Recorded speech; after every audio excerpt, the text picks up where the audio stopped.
Volgende produk is ons Legend Inline Subsoilers. Die hele proses begin voor waar hy 20 duim snykulter het wat jy materiaal voor jou tande sny.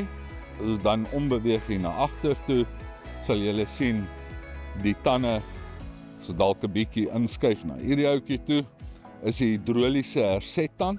Die voordeel wat die hidroliese setgedeelte vir ons gee, is dat die tand tot parallel met die balk kan uitbreek sonder enige breekboute. Die hidroliese hersetgedeelte het ons 'n tanddruk van 1.7 ton onder op die grond. Die funksie van die akkumulator is ook om enige stresse uit die balk uit te haal.